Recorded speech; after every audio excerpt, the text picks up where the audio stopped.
diving into the wonderfully bizarre absurdities of Creationist Cosmology. Hello, wonderful people. Welcome back to Science God, the channel where we challenge everything, from the origins of the universe to whether God needs more credit for creating the cosmos. Today, we're diving headfirst into the wonderfully bizarre and occasionally illogical world of Creationist Cosmology. I break down some of the wildest claims out there, while holding them up to the bright, unforgiving light of science. Because why not? As I see it, science and faith are individually powerful, but when you combine them, you get something truly remarkable. Science gives us the how, while faith gives us the why. But, and this is a big but, when you ignore science entirely and stick your head in the sands of outdated dogma, well, you're just fooling yourself, and nobody wants that. Now, don't get me wrong. The faith that creationists have in Scripture is admirable, but often misguided. Creationist cosmology has been on my radar for a while, and I've been dying to debunk some of the more, shall we say, creative interpretations of the universe for some time now. I believe that ignoring the natural sciences like geology and anthropology, and basically everything else that we've learned about Earth and its history, is not just wrong. It's like turning a blind eye to the literal rocks that God has put under our feet. Let's start with a quick distinction between geology and paleontology. Geology is all about Earth's physical structure. The mountains, the oceans, the layers of rocks, and plate tectonics that shape our continents and our world. Paleontology, on the other hand, is the study of life's history on Earth through studying fossils. Fossils are, of course,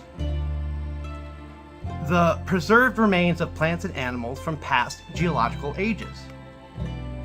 They are a way to learn about the past, including how life, landscapes, and climates have changed over time. Now that we've got that sorted out, let's talk about creationist cosmology.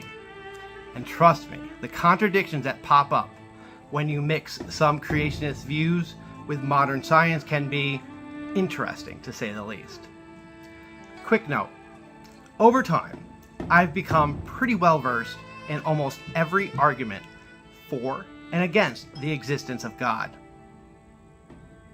Now, since whether God exists is a philosophical question, I'm not tackling that in this video. But if you want to go deep into that, I've got other videos that dive headfirst into the "Does God exist?" rabbit hole.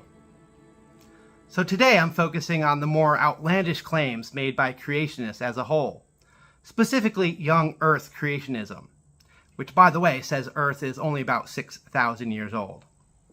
Let that sink in for a minute.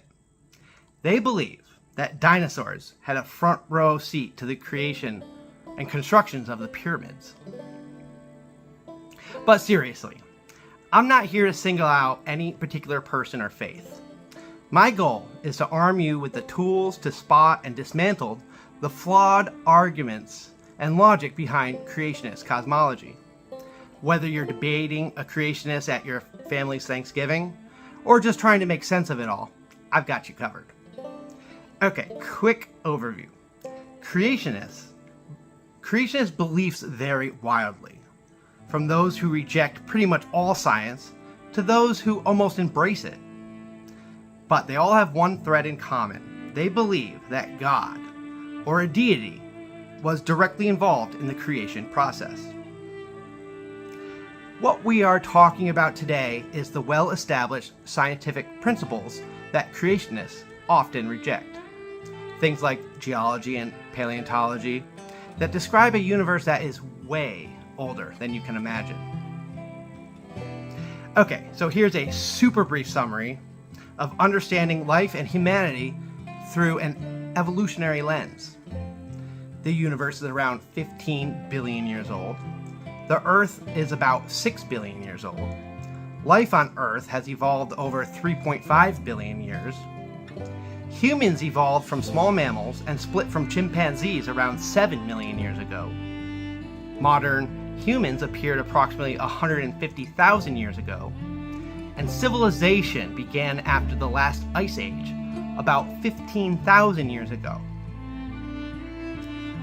We'll focus on the specifics of young Earth creationism because, well, let's be honest, it's the most fun to debunk. I mean, 6,000 years? That's not even enough time to binge watch all your favorite seasons of your TV show, let alone fit it into 6 billion years of Earth's history. My goal here isn't to bash anyone's faith, because as I see it, faith, when properly understood, can harmonize beautifully with the wisdom of science. The universe is vast, mysterious, and downright awe-inspiring. The more we understand it, the more we can appreciate the possibility that something bigger might be at play. Because denying science does not strengthen faith, it weakens it. So let's use the best that both worlds have to offer. Science helps us understand the incredible intricacies of the universe, while faith gives us a sense of purpose within it. And who knows, maybe by embracing both, we can finally figure out why the universe is expanding. So with that, I say thank you, and stay curious, stay skeptical, and remember, science isn't here to destroy faith. It's here to help light the path forward. All right, so how do I approach this?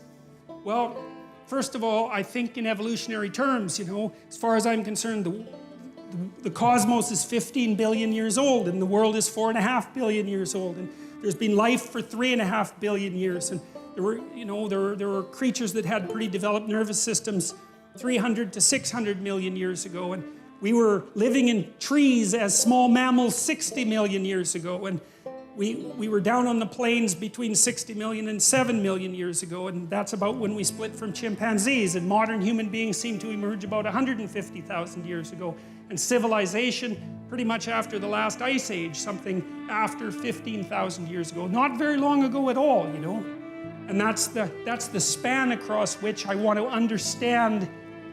That's the span across which I want to understand. I want to understand why we are the way we are, looking at life in its continual complexity.